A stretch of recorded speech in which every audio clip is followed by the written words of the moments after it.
Bismillahirrahmanirrahim. Assalamualaikum teman-temanku sekalian.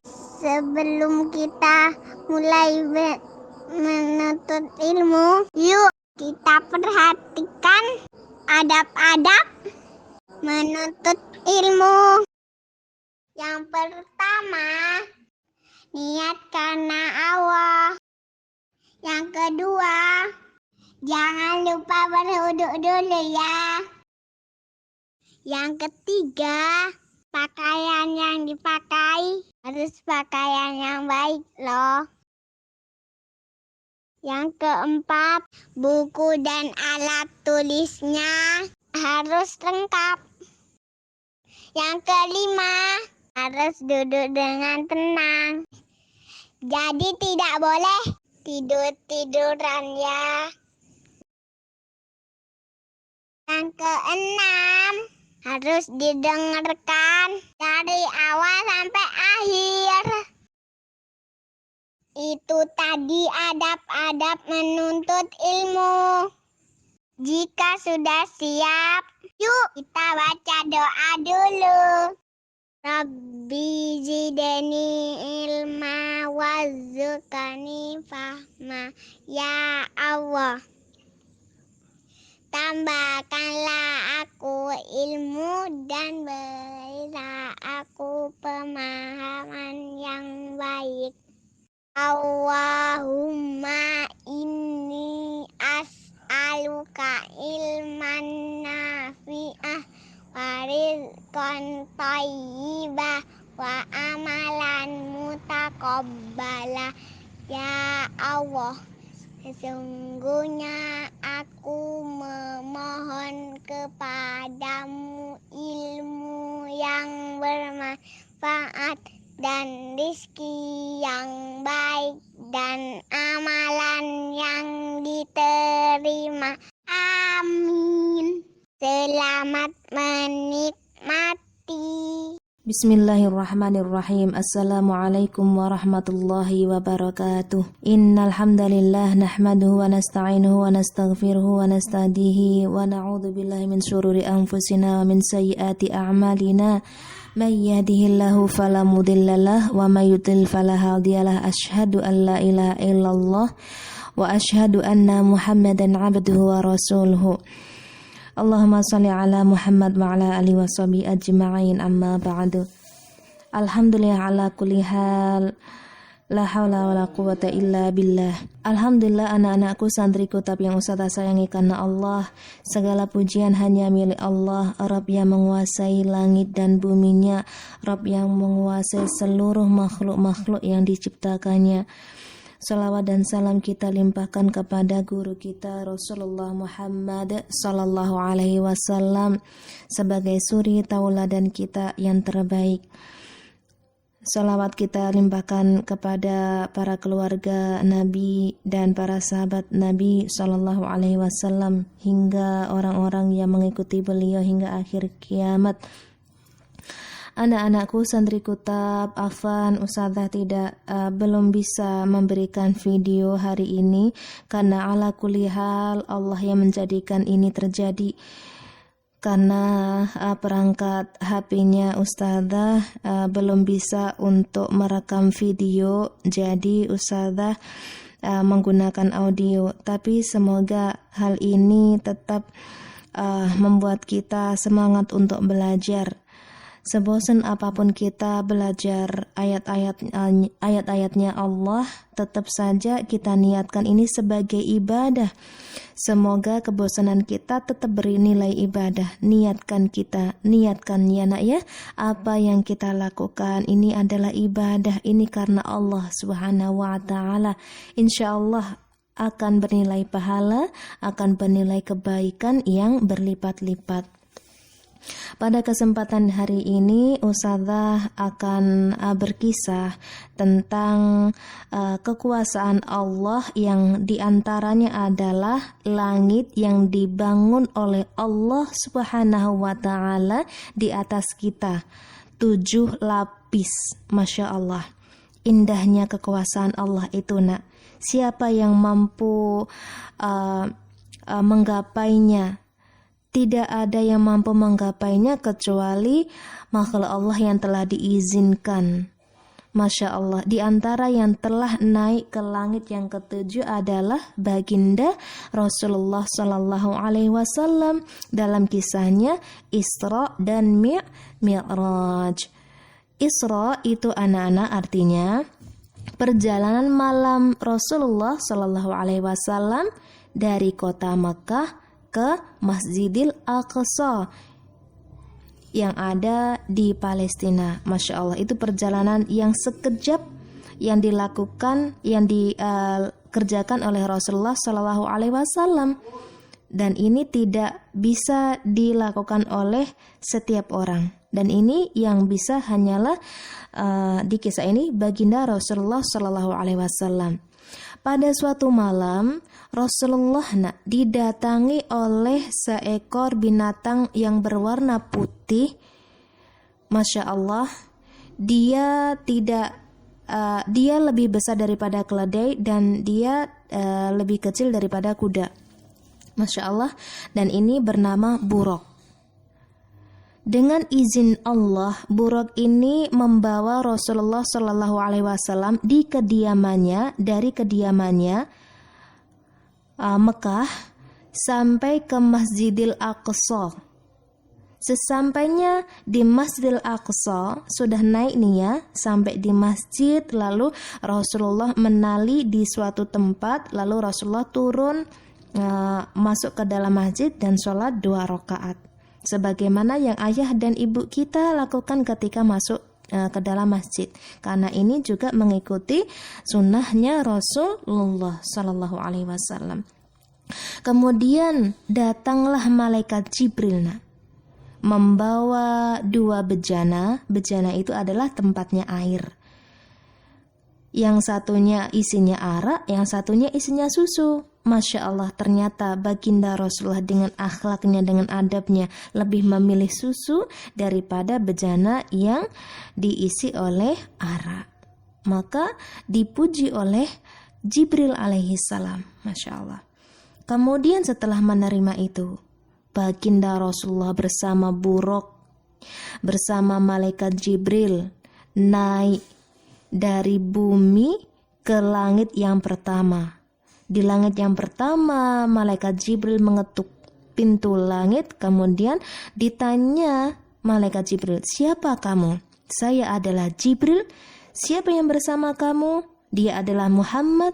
"Apakah dia diutus?" "Iya, dia sedang diutus." Kemudian dibukalah pintu langit yang pertama, maka mereka masuk.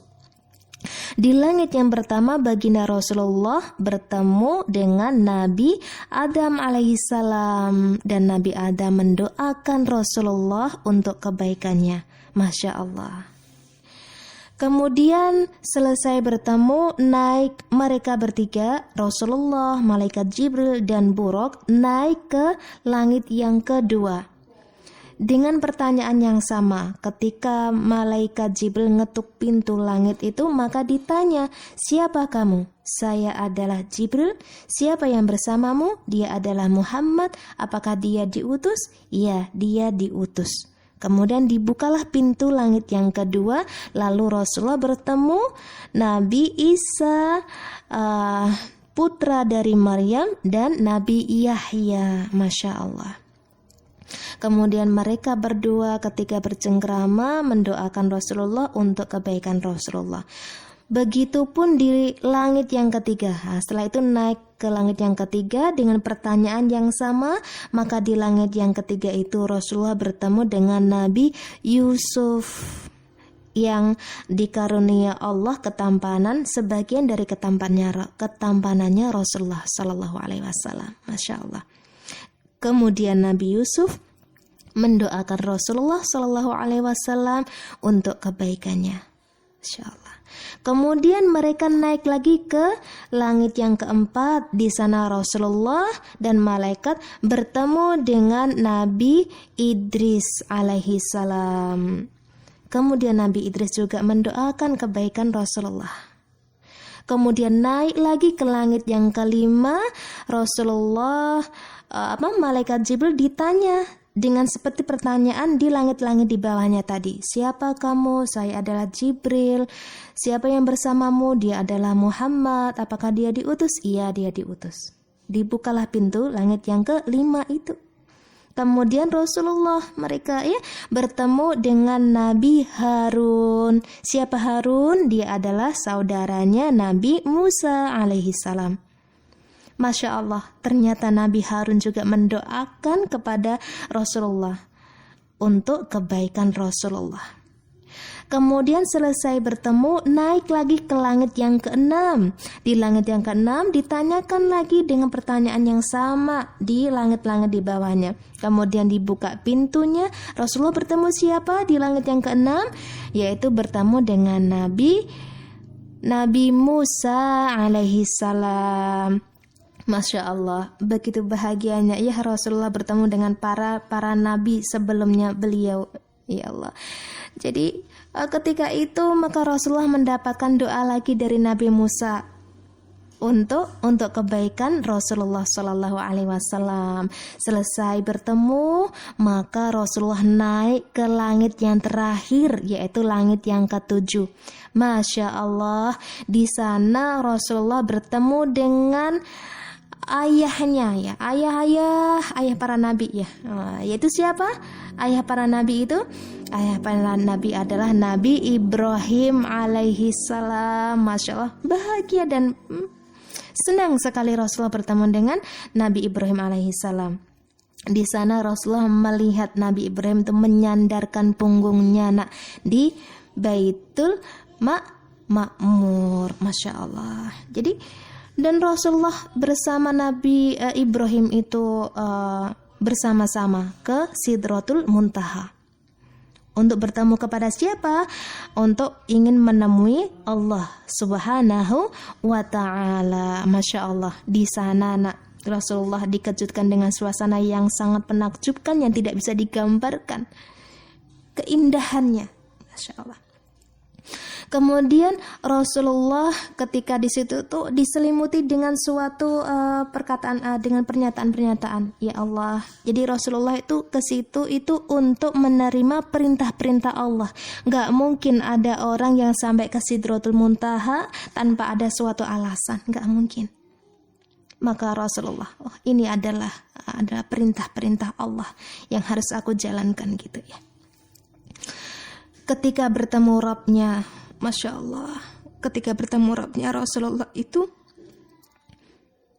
mendapatkan oleh-oleh dari Allah, yaitu diperintahkannya Rasulullah dan untuk umatnya untuk sholat sehari semalam itu 50 kali sholat.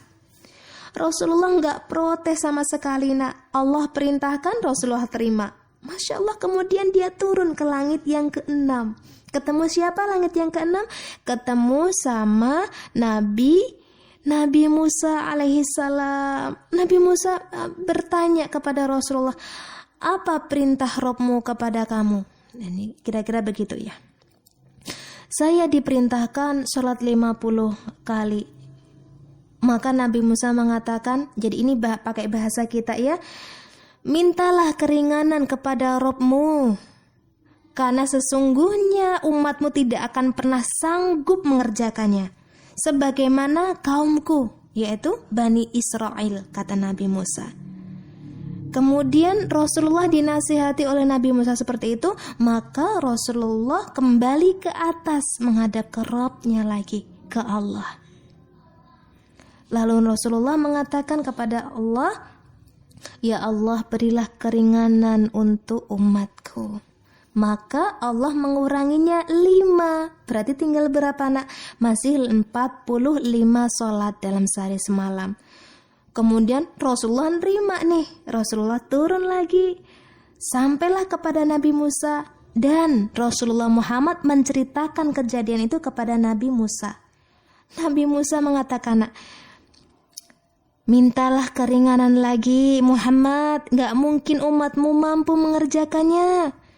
Kemudian Rasulullah kembali lagi ke Allah, ya Allah, berilah keringanan untuk umatku. Dikurangi lagi, turun lagi kepada Nabi Musa, begitu dan seterusnya. Jadi Rasulullah itu bolak-balik ke Allah dan bolak-balik ke Nabi Musa itu berkali-kali nak, sampai pada akhirnya Allah memberikan 5 kali sholat dalam sehari semalam. Masya Allah. Jadi anak-anakku, itulah awal mula kita mendapatkan sholat sehari semalam itu 5 kali. Dan ketika Rasulullah dikasih sholat itu 5 kali, maka Allah mengatakan, wahai Muhammad, sesungguhnya ini adalah 5 sholat sehari semalam. Setiap sholat pahalanya 10. Maka semuanya 50 sholat. Lalu Allah melanjutkan kembali, barang siapa yang meniatkan kejelekan lalu dia tidak mengerjakannya, maka tidak ditulis dosa baginya sedikit pun. Masya Allah. Namun jika dia mengerjakannya, maka ditulis baginya 1 kejelekan. Masya Allah ya nak ya. Kemudian Rasulullah itu turun sampai bertemu dengan Nabi Musa lagi. Nabi Musa alaihissalam. Lalu menceritakan kepada Nabi Musa, nak. Nabi Musa masih mengatakan, kembali kepada Tuhanmu dan mintalah keringanan. Maka Rasulullah pun berkata, sungguh saya telah kembali kepada Tuhanku sampai saya malu kepadanya. Masya Allah. Ini nak, Rasulullah itu sampai khawatirnya kepada umatnya, nggak mampu sholat 5 waktu itu, sampai bolak-balik itu minta keringanan kepada Allah. Tapi ternyata nyatanya memang begitu. Umatnya Rasulullah Shallallahu Alaihi Wasallam ketika mendapatkan kewajiban sholat itu 5 kali dalam sehari semalam, nyatanya banyak yang masih merasa keberatan. Masya Allah, ternyata perkataannya Nabi Musa alaihissalam itu benar. Hanya orang-orang yang ikhlas, yang benar-benar mencintai Allah dan dicintai Allah, yang senang ketika mendapatkan oleh-oleh sholat itu. Jadi sholat 5 waktu itu adalah oleh-olehnya dari siapa nak? Oleh-oleh Allah kepada Rasulullah untuk kita. Masya Allah, supaya kita selalu mengenal Allah, mengingat Allah. Masya Allah. Maka dari itu anak-anakku yang Ustazah sayangi karena Allah, sholat 5 waktu itu karena oleh-oleh dari Allah, itu tandanya Allah mencintai kita, Allah sayang kepada kita. Maka senanglah mendapatkan oleh-oleh itu. Ya. Jadi Masya Allah, ini bentuk sayang Allah juga kepada kita, bentuk sayang Rasulullah juga kepada kita, bahkan bentuk sayang Nabi Musa kepada kita. Masya Allah. Nah, ya. Maka dari itu anak-anakku, ibrohnya dari kisah Isra Mi'raj ini, ingatlah ketika Rasulullah bertemu dengan para nabi, Rasulullah selalu menyapa. Rasulullah tidak hanya melihat, tapi Rasulullah juga menyapa mereka. Dan ketika menyapa mereka, Rasulullah salam kepada mereka. Lalu oleh-oleh apa yang didapat ketika pertemuan 2 insan itu? Yang diperoleh adalah doa. Jadi bukan oleh-oleh roti, bukan oleh-oleh benda, baju dan sebagainya, tapi doa. Setiap nabi yang menjumpai Rasulullah memberikan doa kepada Rasulullah untuk kebaikan Rasulullah Sallallahu Alaihi Wasallam.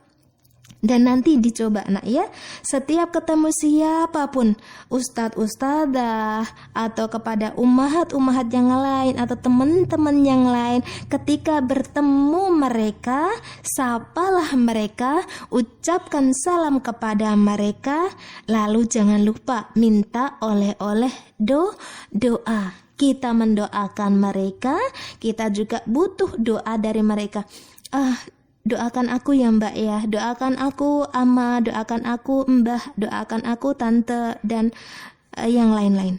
Masya Allah ya, doa itu lebih berharga ternyata daripada oleh-oleh benda gitu. Nah ya, Masya Allah, Rasulullah benar-benar mengajarkan kepada kita tentang adab ketika bertemu dengan para sahabat. Baik anak-anakku, semoga kisah ini menginspirasi kita semakin kokoh iman kita.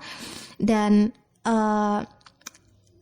ada sekitar 16 sahabat itu yang meriwayatkan tentang hadis ini ya dari Rasulullah ketika Isra Mi'raj ini. Mereka sangat percaya dan mereka sangat yakin. Maka kita ikutilah mereka. Mereka percaya, maka kita juga harus percaya. Rasulullah pernah berangkat ke langit yang ketujuh. Maka dari itu kita hari ini juga belajar tentang langit yang dibangun Allah. 7 lapis di atas itu benar-benar ada dan benar-benar terjadi, dan ada makhluk Allah yang ke situ berupa manusia, yaitu Rasulullah Sallallahu Alaihi Wasallam. Semoga ini berbarokah, semoga ini bermanfaat kisah-kisahnya, semoga menjadikan iman kita semakin kokoh dan mengajarkan kepada kita tentang adab-adab itu ketika bertemu dengan para teman-teman kita ya, orang-orang yang pernah kita kenal. Demikian, wabillahi taufik wal hidayah wa ridha wal inayah. Wassalamualaikum warahmatullahi wabarakatuh.